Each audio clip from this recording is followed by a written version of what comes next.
Hi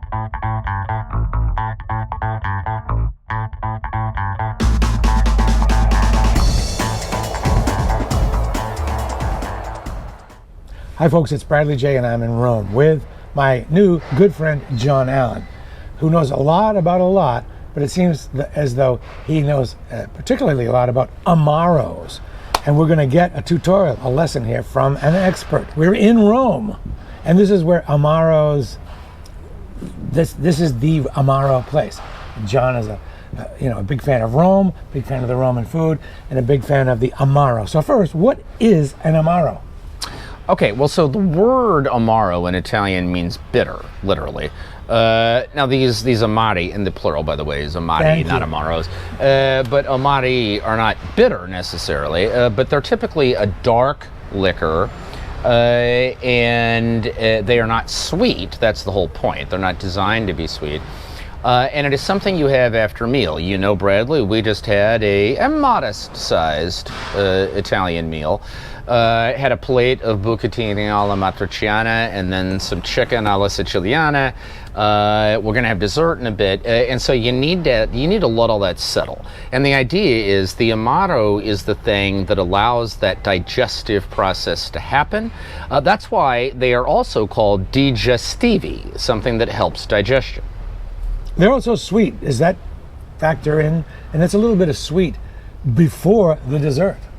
Yeah, I mean, the amaro isn't supposed to be too sweet. I mean, there are some after-dinner drinks, like you think of Moscato d'Asti, this golden wine that is like liquid sugar, right? The amaro isn't supposed to be that. The reason it's called bitter is it's supposed to be somewhat on the other end of the scale.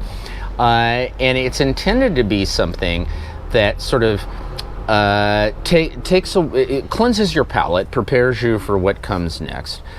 Aids in the digestion, but also provides you a kind of pleasant interlude. Right. Italian meals, unlike dining in the States, where you just rush in, order your food, complain if it's not there in 5 minutes, and then you get out as soon as you're done.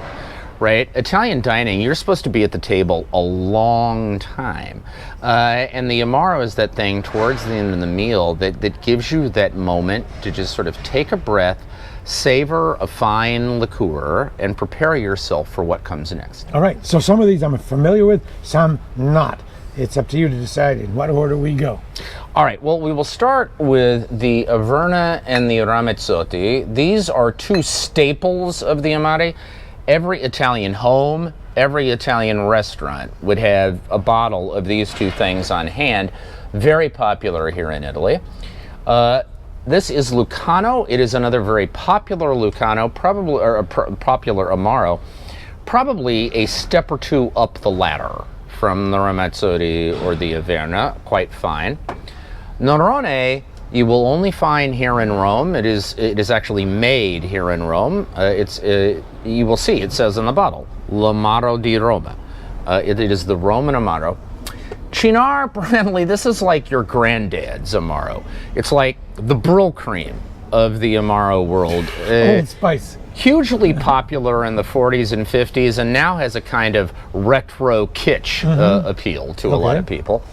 Over here, we've got Cento Erbi, which comes from the far north of Italy. It's made of, as the name suggests, 100 different herbs and spices. It has sort of the taste of the forest, right? This is called San Hubertus. This is strong medicine. I like to call it human Drano. Because if you ate too much, if you're feeling bloated, you need something to just pour down the throat to clear the pipes. Clear the pipes. This stuff will cut through you, and it will make you right as rain. Just don't get it in your eye. Exactly.